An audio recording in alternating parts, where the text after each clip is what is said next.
The presenting sponsor of Pod Save America is SimpliSafe Home Security. Who in politics could use a good night's sleep this week? With SimpliSafe, you can rest easier knowing their advanced security technology and 24/7 professional monitoring are in place to protect your home. Get 40% off when you order today. SimpliSafe was named the best home security system of 2022 by U.S. News & World Report, a third year in a row. In an emergency, professional monitoring agents use Fast Protect technology exclusively from SimpliSafe to capture critical evidence and verify the threat is real, so you can get faster police dispatch, all for under $1 a day. SimpliSafe is whole home security with advanced sensors for every room, window, and door. With the top-rated SimpliSafe app, stay in complete control of your system. Arm or disarm, unlock for a guest, access your cameras, or adjust system settings. Love it. Tell us about your experience with SimpliSafe. I've had a great experience with SimpliSafe. I got a SimpliSafe system. It comes in a big box. You open the box, you set up the base station, you set up the sensors. It works instantly and always, and it's really reliable, and it's a great app, and I highly recommend it, and you should get one. Don't miss your chance for massive savings on our favorite security system. Get 40% off any new system at simplisafe.com/crooked today. This is their biggest discount of the year. That's simplisafe.com/crooked. There's no safe like SimpliSafe.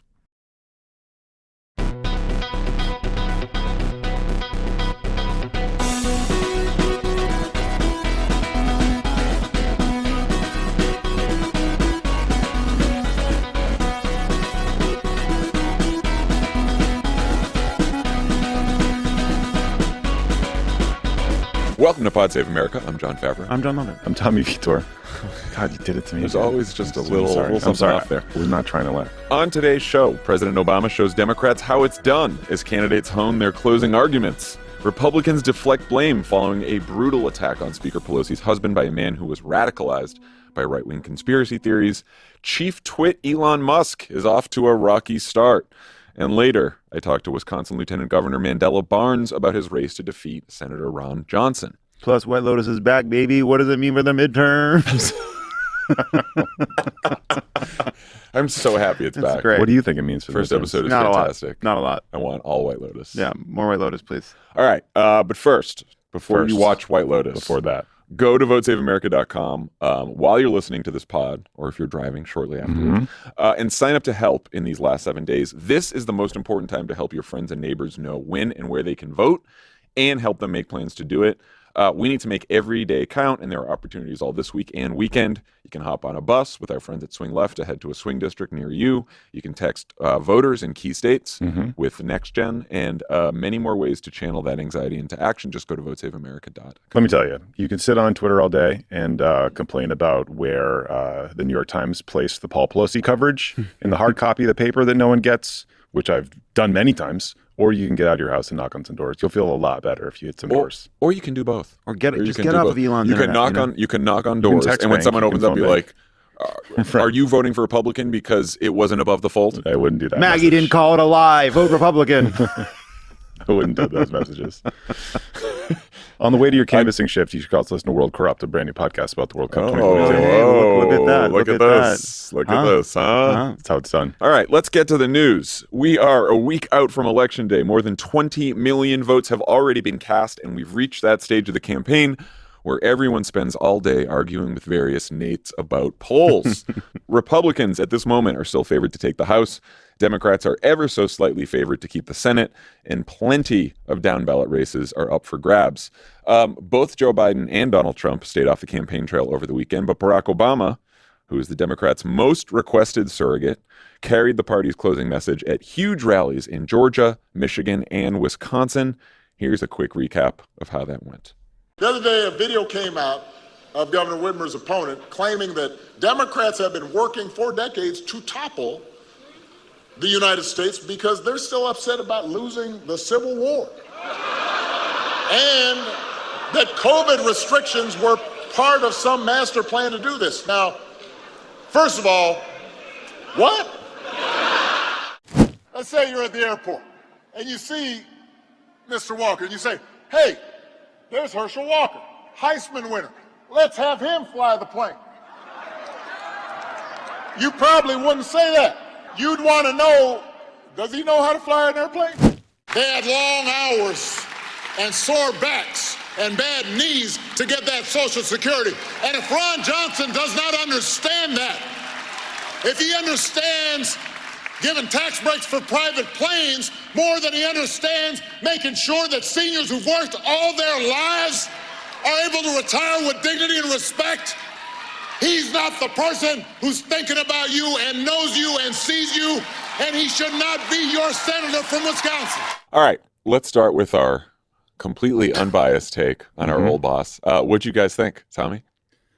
So obviously we're biased, but I have also seen, you guys have seen Obama give brutal, wonky, room clearing, 45-minute long speeches. Tommy can say crushes this. on the road, and now he does this to come into it. Tommy can say this now that we're past the Obama. Well, of course, and but also, even Republicans, I think, were sharing the clips of Obama's speeches for over the weekend, saying like, this guy is a generational talent, which he clearly is. Here's the thing I would just think about. All of us, are politically obsessed people. The voters that Democrats need to reach in the final days are not us. It's not the weirdos who pay attention all year long. It's late deciders, undecideds, people who are deciding whether or not to vote at all. And the question you have to ask yourself is, does this speech keep and hold your attention? Does it hold your attention when you could scroll to something else on Instagram? Does it hold your attention on the nightly news when you could flip to a playoff baseball game? Obama, in this speech, I think, sucked people in. He got that crowd excited. It looked energized, it looked fun. The attacks on Walker and Ron Johnson were brutal, withering, politically damaging, but delivered in a way that was genuinely fun and funny and memorable. And I think sometimes strategists like us spend so much time over exact framing and wording, and you forget the more basic question of, will this message reach the intended audience? And on that metric, he knocked it out of the park.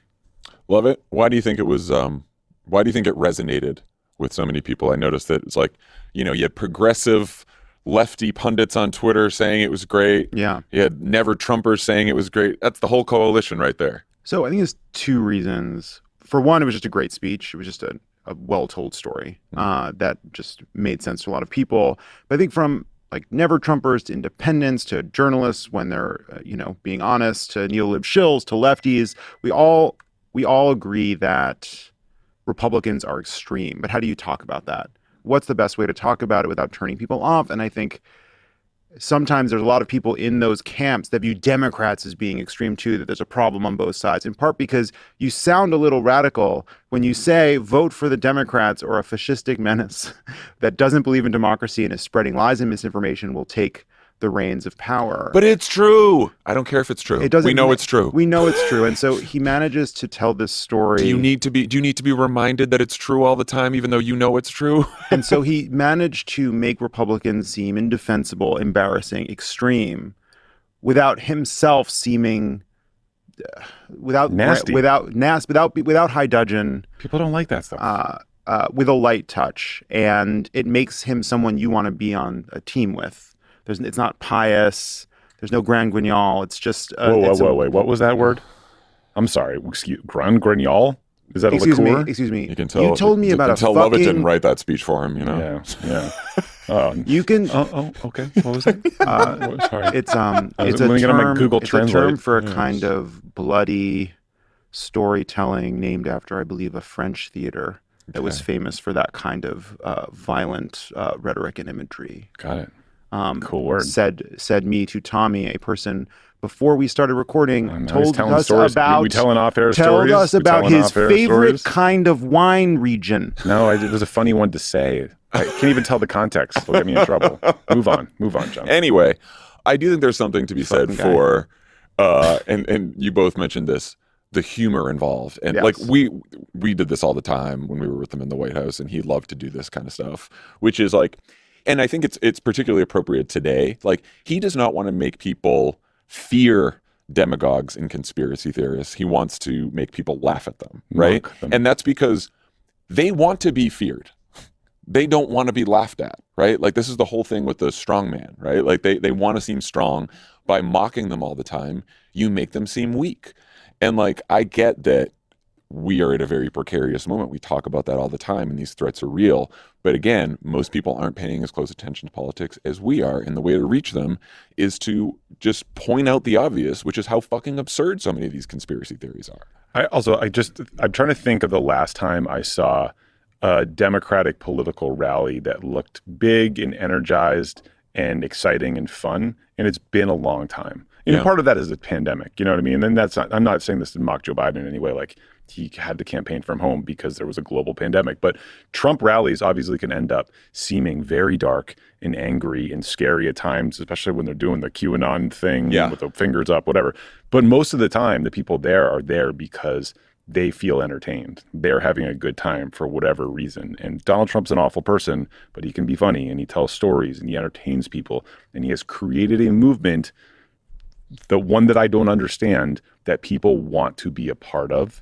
And I think people witness that again from the Democratic side at some of those rallies. I also think he focused a lot this weekend on economic issues because that's what people are most concerned about. But he didn't just like list off poll tested policies. Like the way, and I don't think we heard the whole thing in the clip, but the way he talked about Social Security and Medicare, about how people worked their whole lives for it. It was vivid. He was vivid about Calloused it. hands. Calloused hands. Yeah. He talked about Earned it. like it was more of a value statement about the economy than it was a list of policy positions. And it wasn't the kind of value statements that you hear in every single fucking speech that have now become cliche. like working hard and playing by the rules, which was fresh when Bill Clinton said it in 1982. It's not fresh anymore. Yeah.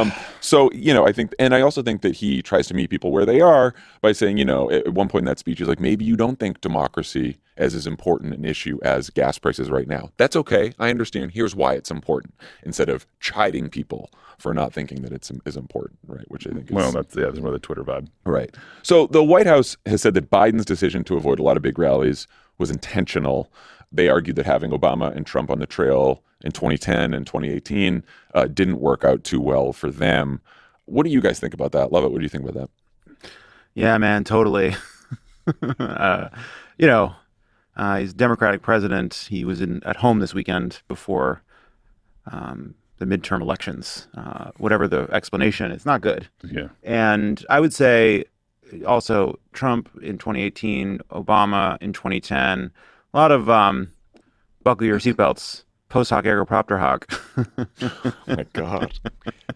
Because it's like, Obama went out before an absolutely devastating midterm. Do we know that Obama going out didn't help stem some losses, which were going to be devastating no matter what? We don't. Trump going out in 2018, he was a profoundly divisive and unpopular figure, even in running up into those midterms. So it's this sort of like, whatever explanation you look for, it's not a good sign that they either Joe Biden isn't being sought after in a lot of these campaigns, or they've decided he's not valuable. Whatever the reason, it's not good. I mean, a rally is a type of event. The idea that like doing a lot of rallies is why we lost in 2010 or any other year, like it's nonsense. It's complete nonsense. Yeah. Obama is now a former president, which means his approval rating has gone way up because he's out of the political fray. That's what happens with every president. So Obama can go anywhere he wants to campaign. Everyone wants him to come because he's popular, and that's how it works. Joe Biden has been in the political barrel for nearly 2 years now. He inherited a pandemic. He had a screwed up economy because of it. He had to deal with the war in Ukraine, spiking gas prices, right? Joe Manchin made us look like idiots for a year. That limits what campaigns want you to come campaign for them. It probably limits Joe Biden's ability to draw a crowd. It doesn't mean it's always going to be that way. His popularity will go back up, but let's not pretend that big rallies are bad politically or the reason you win or lose. I mean, there were previous years when Obama's approval had taken a beating, when Joe Biden was sent to the more swingy, contested areas because he was more popular. It's like, it's silly spin. Sure, Joe Biden's wishing for those days. It's silly But spin. look, I think the broad context of this midterm, it has similarities to the midterm in 2010, right? Which is there we were still dealing with the aftermath of a horrible recession. And now we're dealing with inflation, and those will be the driving factors in this midterm more than Joe Biden's talent on the stump or Barack Obama's talent on the stump. And I don't think that Barack Obama being out there this weekend is going to save the Democratic Party in this midterm. I do think it is something for other Democratic candidates and politicians to learn from in terms of the way he delivers the message and talks about it. And then to the Biden thing, Biden will be out this next weekend with Obama, I think, in Pennsylvania and a couple other places, Maryland, stuff like that. But, he's going to be in Pennsylvania, which is good. State of Maryland. Well, unfortunately, New York looks like a swing state all of a sudden. Right, So he's I know. there. And that says more about the state of the country than anything the White House is doing. But I do think being out there to make the case as often as you can, especially in this media environment, is important for any leader. Right. I mean, look, Joe Biden can go anywhere in the country and it will get covered to some extent. Yeah. But, what you lose when you don't do the giant rally in, let's say, Atlanta is you lose the local market coverage, you lose the ability to capture data for everyone in that room, you lose the chance to fire up a ton of people and convert them from voters to volunteers. Like that's why big rallies are a big deal. When we did a rally with Oprah in Des Moines, it was like it was a gift from heaven for Barack Obama in the Democratic primary, because a lot of people who didn't care about the campaign necessarily showed up for the first time and became a part of it because they wanted to see Oprah. Also, audiences are human. The same speech delivered in the Rose Garden to like 5 people, delivered in a rally to 5,000 screaming people. Like if you're watching it, you're going to feel like more energy. You're going to feel like, oh, that's the winning side. Like it's just it's energy. It's important. President Biden going into the dip room with Janet Yellen, and we hated those speeches. Obama had to do those all the time because you were stuck at the White House. It's like brutal. It's hard. No one wants to do that. So that clip of Obama talking about Social Security and Medicare has now been viewed nearly 15 million times, more than any of his other riffs from the weekend. 14 million of them by his former staff. and him too. Yeah, and the Washington Post reported over the weekend that Democratic candidates are starting to shift their ads towards a similar message, while the share of ads mentioning abortion has ticked down by 10%. Tommy, good strategy? Too late? What do you think? Ask me in a week, John. I don't know. I think what you're seeing, all the polling, all the sort of anecdotal information you hear, look, I was down in Orange County knocking on doors over the weekend. What people are hearing about on the doors there is about economic issues. They're mad about gas prices specifically. We can't convince those voters not to be mad. We can't convince them that gas prices are lower than they were a few weeks ago, or point to an old list of accomplishments. I think we can convince those voters that Republicans will make things worse. That Republicans, if they are in charge, will cut Social Security. And then you can kind of get your foot in the door and talk about what Democrats can do if you send us back. Yeah. I support it. I think it's a good idea. Yeah, I mean, look, I think in part out of genuine outrage and fear, and because the entire country was focused on it, and in part because we viewed it as politically valuable, Democrats did a very, very good job defining the stakes on abortion. And as much as that is one of several issues a lot of Democrats are talking about, I don't think in the kind of national debate we as cleanly defined the stakes on Social Security, on Medicare, even on inflation and crime, which again is something President Obama touched on, I think, really well, which is, all right, inflation and crime are really big issues. Who's going to make it better and who's going to make it worse, right? They're just saying crime, crime, crime, crime, crime. But, Republicans are the ones who voted against the funding through the bills we already passed, for example. And I think this is less to me about, I think what Obama did in that speech and what Democrats are now starting to do is try to really drive just a simple contrast on this issue in the way they've successfully done on abortion. Yeah, I mean, we've talked quite a bit about how Joe Biden can't do too much about gas prices, though today he floated a windfall profits tax on oil companies, which I think is great. And part of me was like, I'm glad he did that, and he's going to campaign on that in the final week. I sort of wish all the Democrats had sort of coalesced around that as a message a couple months ago. Yeah, I remember getting talked about at the time, but then kind of discarded. I'm not sure why. I'm sure the fucking nerdy economists were like, it's not really, not going to do anything. Maybe do at the end here when there's maximum attention. But put the Republicans on record as being opposed to a windfall profits tax. And then you're like, they think that oil companies should profit. We don't. We don't like the higher gas prices. They're complaining about them, but they don't want to do anything about it. I just think, the other part of this is it seems like every single voter in every state is frustrated about the state of the economy and gas prices. Yeah. But where you live, the stakes for you in terms of abortion access are very different. Yeah. So if you're in California, you can vote for Prop 1, which enshrines a constitutional right to an abortion. So therefore, you are probably less concerned about sending Democrats back to Congress to preserve abortion access because you're thinking, this is, you're a sophisticated voter, you're thinking like, we've got it covered here. Now, there's some holes in that argument, but I do think that's why you're seeing different strategies in different places. Yeah, and I wouldn't be surprised if in the states where it matters most what happens in the election on abortion, you actually do see more of that surge in voters than had been expected. Like a state like Pennsylvania, where Josh Shapiro wins, abortion is legal. Doug Mastriano wins, it's illegal. Right? Or states with really draconian laws that will snap back into place. Right. And you saw Tudor Dixon was actually trying to make this argument in Michigan, saying you could vote for the constitutional amendment and then vote against Gretchen Whitmer. to protect. You could vote for the amendment to Right, protect right. abortion, then vote against Gretchen Whitmer. Okay, Tudor. Which I don't think that's a little too cute by half. But only something you say if you're seeing internal polls that are like, oh, fuck. absolutely, Mm-hmm. absolutely.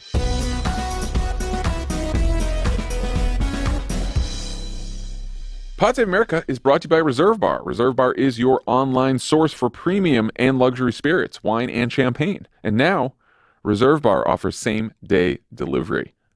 Reserve Bar has a vast lineup of rare and hard-to-find bottles, premium brands, celebrity spirits, and limited releases that you just won't find at your local store.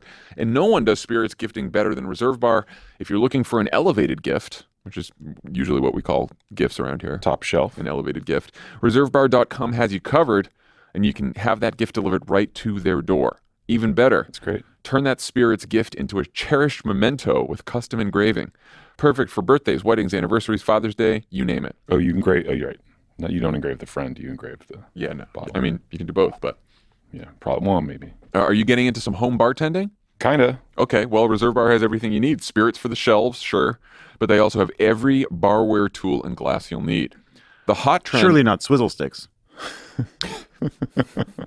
the hot trend in spirits is ready to drink cocktails, hot, as you dude, know. It's hot. Have you tried these? They're very good. Actually, yes, I have Yeah. lots of them. They taste better than ever, and Reserve Bar now Spicy. has a huge collection of them. They're great for parties when you don't have time to tend the bar, and ideal for tailgating season, which I don't know if you guys know is already in full swing. It's already in full swing. Reserve Bar is great. You get some delicious cocktails that you wouldn't think about on your own. They get all kinds of bar equipment. They get fantastic spirits, bottles. It's great. You bet. Visit reservebar.com today and use promo code CROOKED to save $10 off your purchase of $75 or more on spirits, wine, or pre-made cocktails, but only when you use our special offer at reservebar.com with the code CROOKED. That's reservebar.com and code CROOKED. This offer expires December 31st, 2022. Pod Save America is brought to you by Athletic Greens. It's now easier than ever to start your day off with 75 high-quality vitamins, minerals, whole food source, superfoods, probiotics, adaptogens, and a single scoop of AG1. AG1 is NSF certified for sport, the gold standard for professional athletes who have to adhere to strict rules regarding supplements and nutritional products. And if it's good enough for them, it's good enough for me. I've taken AG1 before. Tommy, it starts every morning with it. You bet he does. He just today. mixes the oil with the nuts to make himself some peanut butter. You know what? I opened a new jar this morning and I almost took a video. Yeah. Because you know what? I was celebrating. He's one step that away from 30 just seconds of putting work. peanuts and olive oil into a blender. Because it's just, what you do is horrible to me. And then he dumps in the AG1. Barely put some- peanut butter in these Put some jars. strawberries in, put some bananas in. Is that what you do? Yeah, it depends on the day, but sure. Depends on the day. Okay. AG1's great. Tastes great. It's not like it doesn't taste like wheatgrass. So mean to weak. I know. Maybe people like wheatgrass. They're losing the I have fucking no wheatgrass opinions, constituency out yeah. there. If you don't want the jitteriness of coffee, or you do want it, but you just want AG1 also, of grass you holes. should have it. Nice. Recommended by professional athletes, and with over 7,000 five-star reviews, this is high nutritional value in its most convenient format. Athletic Greens wants you to know it isn't just for athletes, though. It's for anyone that believes if you start strong, it's easier to finish that way, which is Right. it's It's inspiring. It's what Tommy lives by. It's time to reclaim your health and arm your immune system with convenient daily nutrition. It's just one scoop in a cup of water every day, or all the other stuff that Tommy uses. That's it. No need for a million different pills or supplements like your grandma used to take. Tack on wheatgrass, tack on grandma. Got the gin and a smoke. To make it, that's where she got her adaptogens. That's yeah. To not make kidding. to make it easy, Athletic Greens is going to give you a free 1-year supply of immune-supporting vitamin D and 5 free travel packs with your first purchase.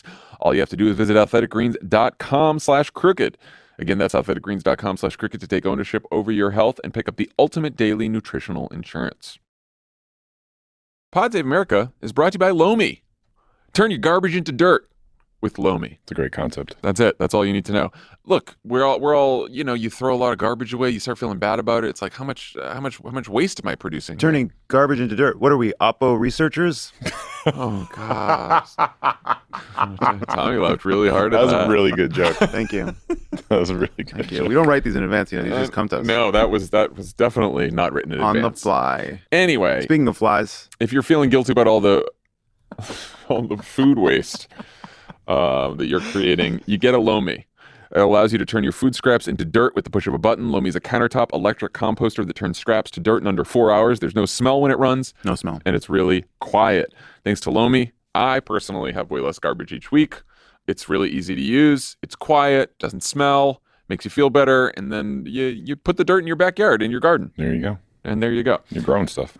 If you want to start making a positive environmental impact or just make cleanup after dinner that much easier, Lomi is perfect for you. Head to lomi.com/crooked and use the promo code crooked to get $50 off your Lomi. That's $50 off when you head to lomi.com/crooked and use promo code crooked at checkout. Food waste is gross. Lomi is your solution. You'll want to move quickly as they're over 80% sold out for October. The other big issue hanging over the campaign in the final days is the threat to democracy posed by extremists. We all got a horrifying reminder of how real that is after Paul Pelosi was brutally assaulted with a hammer in his own San Francisco home by a man carrying zip ties and duct tape who was shouting, "Where is Nancy?" The attacker had posted all kinds of crazy right-wing theories on Facebook, as one does. Here's a Fox News report on the attack that has been brilliantly annotated with Tucker Carlson segments by Kat Abu from Media Matters. Social media posts included transphobic images. All these nations preparing for World War trans. Linked to websites claiming COVID vaccines were deadly. Is it possible that the vaccine actually can hurt you, especially if you keep getting boosted? Can it weaken your immune system? The death rates being promoted are whatever they want to be promoted, as the death rate one post said. So is it possible that the CDC has been classifying those deaths from old age or other factors, as coronavirus deaths? Also posted links to YouTube videos with titles like Democrat Farce Commission to Investigate January 6th. It's a farce. It's a complete farce. Global elites plan to take control of your money. They're hiring another 87,000 armed IRS agents just to make sure that you obey. Got it? Got it? Is it clear? So it looks like we've potentially have somebody here who embraces conspiracy theories. Yeah, potentially. So, Lovett, most Republican leaders, with the notable exception of Donald Trump, condemned the attack, but just about all of them said it had nothing to do with politics, everything to do with rising crime rates. How, if at all, do you think Democratic candidates, officials should be talking about this, should respond to this? Yeah, so first of all, they all rush to get those kinds of statements out there because now today we get the kind of information from the police where he says he was looking for Nancy Pelosi. Yeah, the FBI report. Yeah, walking through basically, that this is tracks with the conspiracy theories he posted online. It was a targeted attack against Nancy Pelosi to send a message to other members of Congress. That's very clear. Obviously, flows from right-wing misinformation and conspiracy theories that this person had been following. So that is now clear. So a lot of them obviously will apologize and express their profound regret for having said these things. So that'll be that. They'll all take down the tweets. They'll all take down the tweets. Yeah. I think Republicans are extreme. They are embracing extreme and fringe politics and rhetoric. They are embracing extreme and fringe policies. And this is all of a piece. They are trying to scare people. They are trying to incite people. They're doing it for votes. They're doing it for power, and they don't care who's hurt. They don't care about your access to abortion. They don't care about what happens to trans people or gay teachers or any of the rest. They will stir the most virulent and vile and terrible conspiracies and hates and bigotries in our society to accrue power no matter what happens. They will do that as candidates. They will do that as elected leaders. I think that is, to me, that is what I take away from this. Yeah. Tommy? Yeah, I mean, the radicalization is coming from inside the house, Fox News, you look within. Also, Tucker Carlson really sounds very shrill, you might want to think about, modulating his voice because he's really a shrill person. I saw, obviously, yes, the response, it was a weird couple days of people just spreading disinformation all over the internet, especially Republicans, including like Ted Cruz and other elected officials. Ted Cruz, yeah. The response, the facts were clarified today. The response got a little easier when the lunatic attacker confessed to everything. There's an eyewitness account, right? So none of this is a question anymore. It's useful to call people out for being cynical. Carrie Lake decided to make life-threatening violence against Paul Pelosi a laugh line at an event today when he's still in the ICU. I think that will probably offend voters. That said, I saw a bunch of Twitter, Karl Rove's furious at Democrats, absolutely outraged that the Democratic Party wasn't shifting all of its messaging in the last weeks to be about political violence. And I just would encourage people to talk to any campaign in a competitive district and see if they think that a closing argument like that is helpful. They will tell you that it is probably more likely to kick up a debate about crime and how crime has gotten so bad in San Francisco that the Speaker of the House isn't safe in her own home, more than it will be a fight about political violence, because I think a lot of people will end up thinking, sure, that's, radicalizing language from Fox News or whomever, but crazy people do crazy things, And so, look, I don't have a crystal ball. I'm not a pollster. I could be wrong. But, we had January 6th happen. Everyone saw it. And I think voters are still today seemingly a lot more angry about economic conditions. So I wouldn't change the entire focus of my message, even if the Twitter brain trust is telling you otherwise. I think it's a very difficult challenge, right? We have one party that is celebrating and or encouraging political violence with a lot of the things they say and do.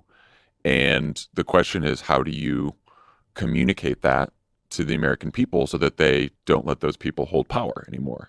And that is difficult to do in this media environment when a lot of people aren't paying attention all the time to the news or politics and are mostly interested in what's happening in their lives and how things affect their lives. And so I do think if you want to talk about this sort of climate of political violence that is leading to what happened to Paul Pelosi, you have to sort of draw the connection to how that climate affects people's lives. And, you heard Obama talk about this over the weekend, and he talked about like intimidation at the polls, right? What we've seen in Arizona, where like guys with guns are standing outside drop boxes, or, people who get death threats because they voiced a political opinion online, or, violence at town halls and school committee meetings that we've seen over the last couple of years. Like, you can talk about that because people can say, oh yeah, I can feel that in my own life, that I can't even talk about politics with people, that people are getting angry. But like, you're right. Like in the final weeks of the campaign, it's not going to be a big... Well, what'll happen is Republicans will say, well, what about Maxine Waters telling supporters to get in the face of Trump people? What about the violence against Supreme Court justices or threats outside of their homes? And it is obviously like a cynical deflection. But again, it will just, I think, kick up a conversation about crime, which is not the footing we really need to be on right now. I do think one thing you see in poll after poll, like there's no message that tends to draw more approval than one that says we need to bring down the temperature. We need to deal with the divisive rhetoric. And I think you see a lot of, if you go back and look at the statements after Steve Scalise was shot, or you go back and look at other Democratic statements in the event of threats that have come towards Republicans, they're unequivocal, unlike the Republican politicians who all say, but what happened here, and crime and all the rest. Like Democrats, always doing the right thing, come hell or high water, I suppose, say we have to all do better, we have to turn down the rhetoric and make things. And I think that is probably another piece of this that's a valuable thing to say in the closing days of the campaign. People want to hear that. It annoys people on Twitter. They say, point out who it is, name names. But I think most voters just want to hear that kind of message, which is everyone needs to tone it down. One other note about this, Tommy pointed to the moment where Carrie Lake made a joke about it. We should just play the clip. Let's play the clip now. It is not impossible to protect our kids at school. They act like it is. Nancy Pelosi, well, she's got protection when she's in D.C. Apparently her house doesn't have a lot of protection. So to me, the thing that's important about that is not just that she made that heinous joke. It was the way the crowd didn't just laugh, but wanted to laugh. They wanted to be part of this laugh. And, we are watching this experiment unfold in real time over the last several years. There is a kind of vicious circle that runs from media figures like Tucker Carlson and political figures like Carrie Lake to the base, and from the base back up, to see how far they can go, how low they can go, like how little compassion and humanity they need to show to one another. And if you want to understand, I think in a deeper way, the cultural rot that has led to this sort of fascistic tone long before we had people with guns outside of drop boxes, long before we felt as though so many Republican politicians had turned against democracy. It is that tenor and that belief that any kind of compassion or humanity is a sign of weakness. Like that to me is the threat. That is what right-wing radio did under the radar for decades. That is what Fox News does every single day. That is what the messages on Facebook are pumping out every single day. And if we don't look to that cause, that undergirding sort of inhumanity that's being pumped out every single day, this will just keep getting worse. But to Tommy's point about most people wanting to tone things down, I think the only way to defeat that is not by being that. No. And this is where I think there becomes like a fight within our own party, because like, well, we should be like that at rallies and mocking them. No, we shouldn't, actually. Not because that's the moral high ground, but because like if you are just from a pure political perspective, if you want to sort of bring people into this movement, then like you can't do it with stirring up fear and anger and bullshit. That works on them. That doesn't work on our side. And ironically, I think sometimes people view what you just said as a kind of weakness or It's capitulation. like the Michelle Obama thing. When they But- go low, we go high. But it's like but not it's that. actually, I think, a recognition of what we're actually seeing on their side, because they won't be chastened, they won't be convinced, they won't be made Shamed. to feel shamed into not being this way. They have to be defeated. Yes. And the way you defeat them is not by saying the things that always feel the best in the moment to the people paying attention all the time. It is finding the best argument to reach the most people, to build the broadest coalition wherever we have to beat them. That may not happen in these midterms, but that's what we have to do every single day. So one of the people that was spreading a complete lunatic conspiracy theory about Paul Pelosi was new Twitter owner Elon Musk. Shared it on his platform and then later deleted the tweet, but not before it was seen and shared hundreds of thousands of times. Doesn't bode well for the future of Twitter, does it? How bad do you guys think Twitter will get under Elon's reign? I mean, the guy, he's just a troll. You know, I don't subscribe to the belief like, oh, he's so stupid. He's actually a moron. He's bad at business. No, he's like a brilliant engineer, and SpaceX, Tesla are incredible companies. But the problem with Twitter has to do with human nature. It's politics. And like, Elon doesn't have the highest EQ, it doesn't seem. And he's surrounded by this coterie of little suck-ups who kiss his ass and think they are victims, and that cancel culture is the worst thing in the world, because those are the things you cry about when you're only 100 millionaire and not a billionaire, right? Like, that's who these people are. And so what I like, Elon is the guy, he's showing up a decade late to an impossibly difficult technology and like social engineering experiment that we call social media. And he is offering ideas that are the equivalent of, have you tried turning it on and turning it back on? You know, and it's like, he is just, he's in this, like, he's in trouble. This is a huge risk. He's massively overpaid for this company. He paid $44 billion. He probably could have got it for half that.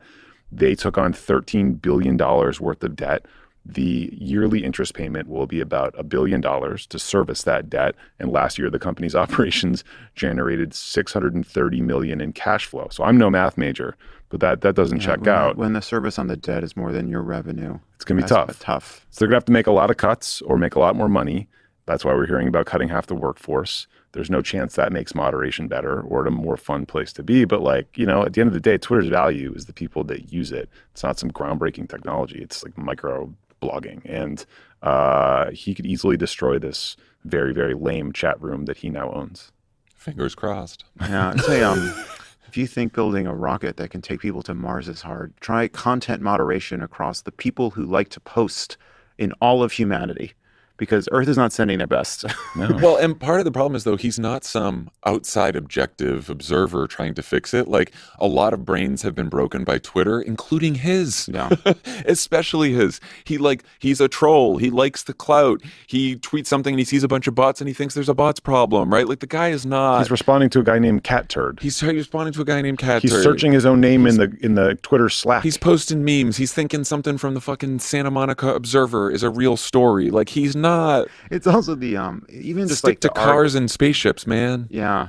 know what you're good at. Spaceships. No, it's honestly like he bought this thing to have a platform to make increasingly lame jokes. The $44 billion to do prop comedy like Carrot Top and bring in a sync so you can tweet, let that sink in. That's tough. Yeah, That's sad. It's that, or like, you know, on the off chance that he actually believes his bullshit about like how he is going to save Twitter and because he thinks it's the most important town square ever. But it's like the Doesn't believe typical fucking tech billionaire. I can save the world.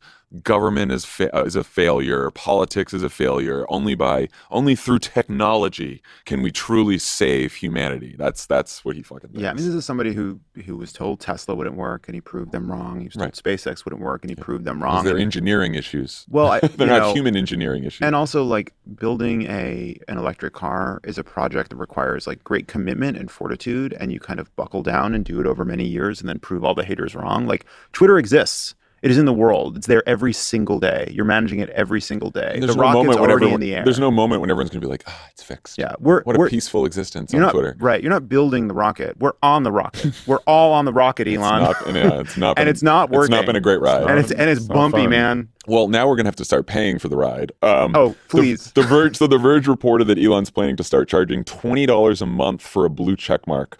You guys thinking about buying some for Christmas presents Listen, this year? I You want gotta- every listener of this podcast to hear me. All right. If you find out that I'm paying $20 a month to post to this hell site, you find me and you throw soup at me like I'm a Van Gogh that causes climate change. You cover me in bisque. I just shouldn't deserve to walk bisque free after That that. is so no funny. fucking way. The question I have is paying for, what do you get for this? Do you literally Oh, just Tommy, get what a don't you little get? blue check? No, but like I know. I should have looked at this beforehand. But Twitter, you're signing up for Twitter Blue, which is a current service is now. that? It's like After Dark? It's a special VIP service. I think you Okay. can like edit tweets with it now because I've seen some. Really? That's anyway, the value prop? Anyway, These are, I think like, there's a you It's a can search- champagne room. Well, no, you know, I think in the early days of verification, you could, sort by only verified Right, responses, right. or you had a little more like sort of filtering of garbage responses. If that doesn't go away, like I'm not paying $20 a month for a little blue check. Who cares? The original point of verification is to verify people so that you could know who you were really talking to and that the account really belongs to that person. Where Twitter fucked up is everyone should have had the opportunity to be verified because that would have helped make sure that everyone on the Sure. platform is real. It should never have turned into some stupid fucking status symbol. And it certainly shouldn't be only available to people who can pay $240 a year for it. That's fucking nuts. Yeah. But even putting like all of this is like it's all confusing. A couple different things. Like one is how do you build a platform like this that people actually want to participate in and that makes money and that has a business model, whatever. And that's Elon's problem to fix, I suppose. But it actually reminds me the other problem is he sort of combined buying Twitter because he thinks it can be a valuable platform and he's made it all about these free speech issues. But like it actually reminds me a little bit of the kind of the fear about deepfakes, in that everyone's like deepfakes are coming. They're going to make everyone's going to get so confused. And it's like, we don't need deepfakes. We confuse ourselves with absolute fucking horse shit every goddamn day. Yeah. It doesn't require, it actually, people will just make up something and share it and Yeah, people will believe it. The guy who claimed that Hillary Clinton died sometime in 2016 and her body double debated Trump, he got Elon on the Paul Pelosi conspiracy. He tricked But in him. the same way, it's like, what would make Twitter a nice place to be again? It's not just removing the most obvious and heinous misinformation and falsehood. It's also that it's a fucking fetid swamp, even if every single thing on the platform passes some kind of a truth test. It's a mean-spirited and vicious and negative and scolding and harsh place. And content moderation can change that. There's a deeper problem at the way we communicate one another that Elon Musk is not going to crack. Also, I mean, look, if we're being honest, the original verification, like, sure, it was to say like that person's really that person, but really it was a status thing. It just seemed cool. That's what it became. And if now you're paying $20 for it, you just kind of look like a thirsty tool. No, it shouldn't have been a I'm status prepared thing. to eat those It words. should have been. Look, every company has to make money. If Twitter wanted to say, okay, everyone gets verified on the platform, and you all have to pay, to use it, to just use Twitter, you have to pay $1 a There's a year. subscription, or you get Sure. some ad-supported version if you don't want to do the subscription. That's Right. all fine, right? But to just be you get the blue check mark for this much money and you don't, is just ridiculous. It's someone who doesn't understand the site, sort of going for the first monetization idea that one of his lame little coterie of right-wing buddies told him to go Yeah. for. Well, Although anyway, I heard this rumor we might bring Vine back. And you know what? Vine, yes. he did a guess. Twitter poll on that. Why would you put Vine's a decade old now, 6 years old? It's been dead. They're finding the old TikTok's Vine better. code deep within the bowels of the Twitter building. Anyway, we've exhausted this topic. It's also so deeply fucking boring. stupid. That's it. Well, just one last point about this. Hey, man. No. I'm gonna make one last You want point. to come on offline this week? None of us gives a You're an like. expert. Do you understand how little, how quickly everybody could just delete the fucking thing and be gone? Yeah, well, you could have said that for the last decade, but you're an addict still too. No, Like, I'm not. I deleted it from my phone, Tommy. Enough of this I deleted nonsense. it. I deleted it. It's off my Log in on phone. a web browser. Yeah, you'll hear You've how told us this before. You'll hear his takes change after Twitter goes away. Unbelievable. Unbelievable. When we come back, I will talk to Lieutenant Governor Mandela Barnes, who's running for Senate against America's dumbest senator, Truly. Ron Johnson. Truly.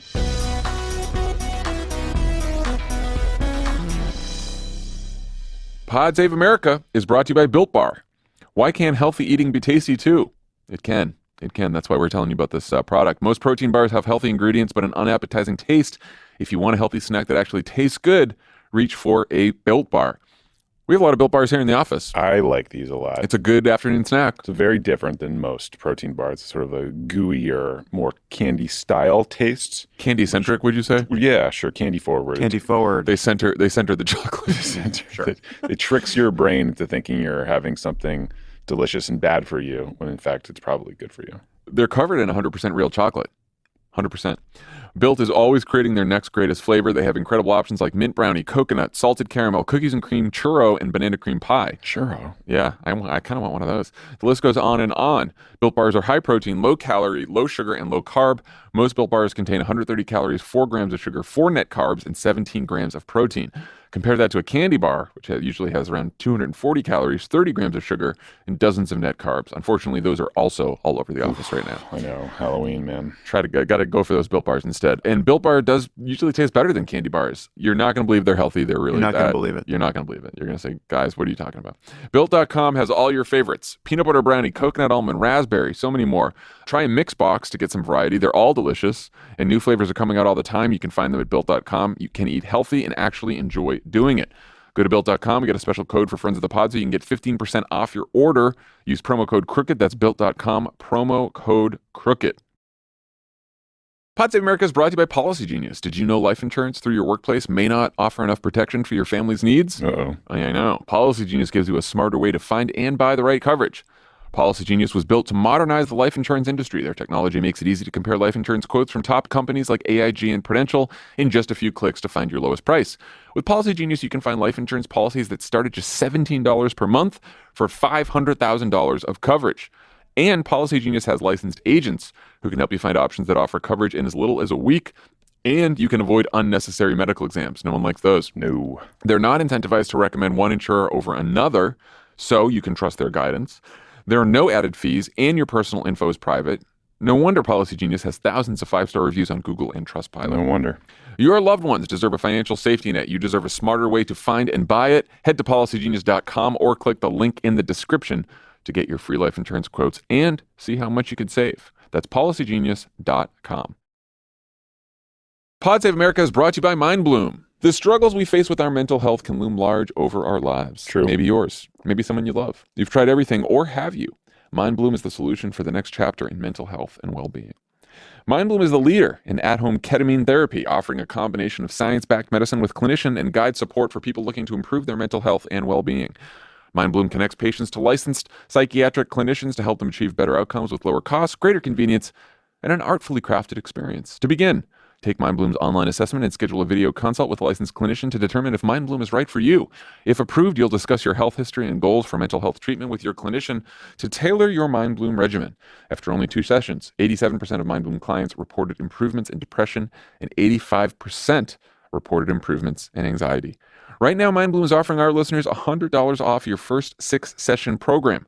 When you sign up at mindbloom.com/crooked and use promo code crooked at checkout, go to mindbloom.com/crooked, promo code crooked for $100 off your first 6-session program today. That's mindbloom.com/crooked, promo code crooked.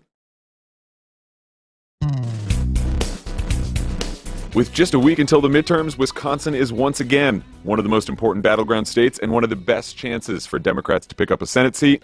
Here to talk about his campaign to defeat Ron Johnson, Lieutenant Governor Mandela Barnes. Welcome back to the pod. Oh, man, always happy to be back. Thanks for having me here in the home stretch when it matters the most. Appreciate you. 7 more days. 7 more days. I bet it feels like, 3 years, 4 years? I mean, it feels like it's been 3 years. Seriously. I mean, and it's 7 days until Election Day, 8 days until it's all said and done. That's right. So we were just talking about our old boss stumping for you over the weekend. He said a lot of good stuff in that speech. But I'm curious which part you found to be most helpful in terms of making a closing argument to Wisconsin voters. Like, what's the 30-second ad you guys would cut from that Obama speech? Well, it'll be a couple parts spliced, right? You have the vote for people who are going to fight for you, and then the case that he made on Social Security. You know, that was very strong. It's why it went wildly viral online, because this is where Ron Johnson is just deeply out of touch with the majority of people in Wisconsin. It's a working class state. A lot of folks in the audience and a lot of people outside of those rooms, regardless of their political affiliation, rely on Social Security benefits, the benefits they worked their entire lives for, the system that they paid into, and they deserve to see some benefit from it. And Ron Johnson has no right to take that away from people. And I mean, that one really, really hit the mark, especially with the economic argument that we always try to make. And sometimes as Democrats is not as effective as it could be, but nobody does it like Barack Obama. He did it in a way that I couldn't have even sat in a room for 5 hours myself and crafted it better than that. So really excited about that. It was a good riff. So one other thing Obama did was to sort of implicitly connect your story with his story and then make the case that there's nothing more American, nothing more Wisconsin than your story, which to me also felt like an attempt to push back on sort of the Republican attempt to convince Wisconsin voters that you're somehow different or not one of them. What have you made of those attacks over the campaign? Well, when we closed out our very first debate, the question was, if you could talk about one thing, if you can clarify one thing in one of the negative attack ads, what would it be? And I leaned into that one. I said, well, I would actually embrace something, and that's the different label, because one of the commercials does end by saying Mandela Barnes, different. And I said, I lean into that. I embrace it because there aren't enough working class voices in the United States Senate. So many perspectives are missing from the United States Senate, and so many people get left behind because of it. And the fact that, President Obama, he made that connection between my story and his. And look, that's the reason I got involved in the first place. Hearing that DNC speech in 2004, I was back home from college. I had to be like 18 years old at that point. I was inspired, man. I was encouraged. I felt like things around me could change. I actually might have been 17. I don't remember. But I felt like the things around me could change. And it was because of that speech that I ended up on this path. 2008, I rushed to become an organizer. Right after college was done, I was a field organizer on a house race, and I just wanted a taste for it. And to be in this moment now, or this past weekend, having a chance to share the stage with a person who was quite literally the inspiration for me to get involved, I can't even tell you how that felt. And for him to, expand on the fact that, my story is a Wisconsin story. My story is a very uniquely American story. Then he went into the whole funny name part, which I cannot tell you how much I appreciated that moment, but it set the stage. And I hope that it inspired people across the state to realize that, better is possible. We can do so much better than we've done before. But it's about us coming together. We have so much more in common with each other than we'll ever have with self-serving politicians like Ron Johnson. Ron Johnson's obviously given you a lot to work with in this campaign. When you're talking to voters, you mentioned Social Security. Is there another piece of information or a couple pieces of information that's like most likely to cause someone who's undecided to say, you know what, good point, that Ron Johnson guy, not for me anymore? Well, as you said, there is so much. He talked about law enforcement during debates. You left 140 officers hanging when they were facing the most difficult moments of most of their careers, when they were getting hit in the head with fire extinguishers, crushed in revolving doors, stabbed with metal stakes. Ron Johnson was not there for the police officers. He wasn't there for law enforcement. He was there saying that, like, his words were, they taught us how to use flagpoles as weapons, right? So callous, so careless. And even with his extreme out of touch position on abortion, it's what he said that went along with it. Is the fact that he said women who don't like the laws of their state, like our 1849 criminal abortion ban, can just move. Or the fact that when Oshkosh Defense got the contract to build the next generation postal vehicles, they decide they're going to move those jobs to South Carolina. Nothing against South Carolina, just everything for Wisconsin. Ron Johnson defended that move when he could have said nothing. He defended that move and said that we have enough jobs in Wisconsin.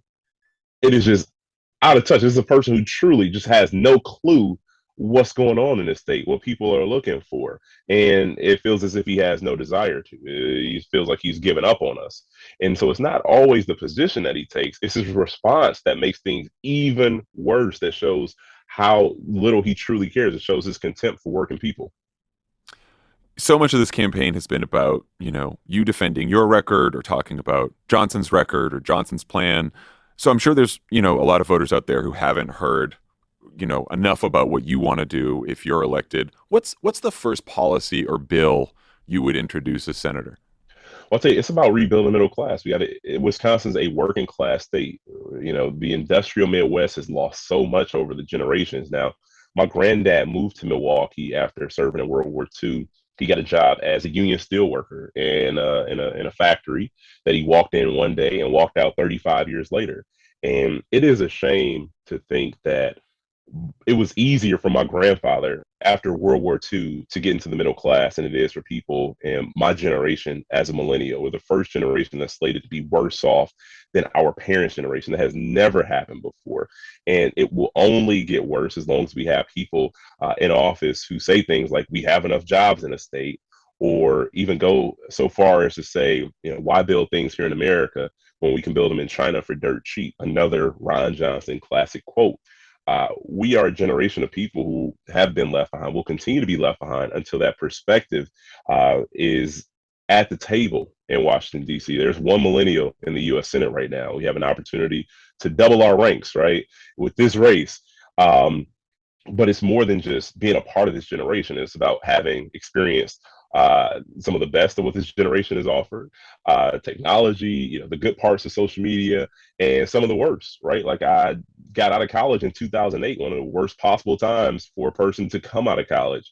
Haven't dealt with the pandemic in the current role that I'm in as lieutenant governor, and having to come up with a response. We had people like Ron Johnson who worked against us every step of the way.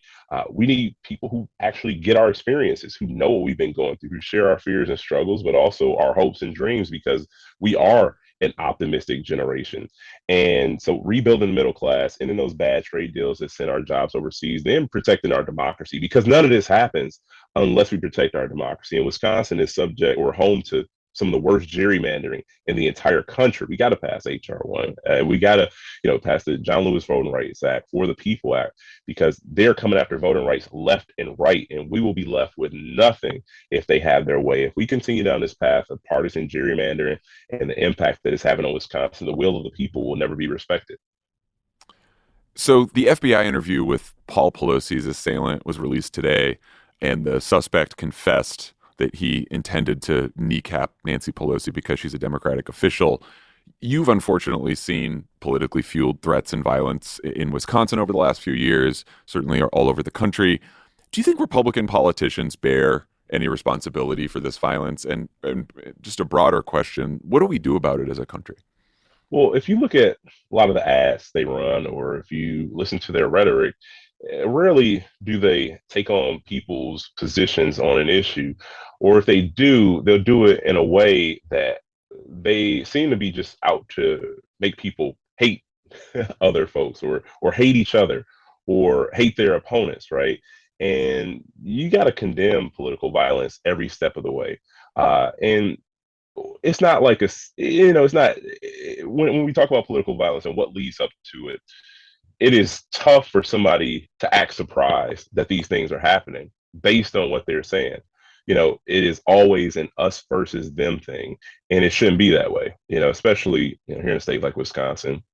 But the folks who tried to kidnap Governor Whitmer in Michigan, where they tried to take her was about 30 minutes outside of Madison, right? This stuff is right here at our doorsteps, and we have to condemn political violence, and we have to tamp down the rhetoric every step of the way. And calling out the violence is a step too late. So if the violence has happened, that means the rhetoric has won the day. We got to call out the rhetoric. As soon as it comes out of these folks' mouths, like, they use it to get votes, and it is damaging and is destabilizing to our institutions, right? And whether I can just sit here and say, yeah, Republicans, it is their fault for this, or this Republican candidate is his fault for this. The reality is there are just some people who are just completely out of control with the things that they are saying. And the only way they're successful politically is by driving division further and further into the discourse. Mandela Barnes, thank you so much, as always, for joining Pod Save America, and good luck in this final week. Hey, I appreciate you. Thank you. And for those listening, please go to MandelaBarnes.com so I don't have to send any more desperate text messages to you. I don't like doing as much as you don't like receiving them. I See, listen to that's the good I listen to the pitch. shows. I listen to the episodes, man. I hear what you're saying about me. I hear it. So I only you walked can out- stop it. I walked out of the A block before I came here to 10 text messages from campaigns. I was like, man, I'm trying to donate as much as I can. Donate your all right. Thank you so much. Good luck out there, and go beat Ron Johnson. Hey, I appreciate you. Thanks for having me.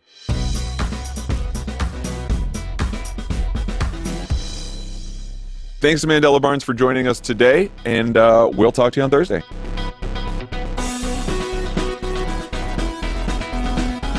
Pod Save America is a Crooked Media production. The executive producer is Michael Martinez. Our senior producer is Andy Gardner-Bernstein. Our producers are Haley Muse and Olivia Martinez. It's mixed and edited by Andrew Chadwick. Kyle Seglin and Charlotte Landis sound engineered the show. Thanks to Hallie Kiefer, Ari Schwartz, Sandy Gerard, Andy Taft, and Justine Howe for production support. And to our digital team, Elijah Cohn, Phoebe Bradford, Milo Kim, and Amelia Montu. Our episodes are uploaded as videos at youtube.com/podsaveamerica.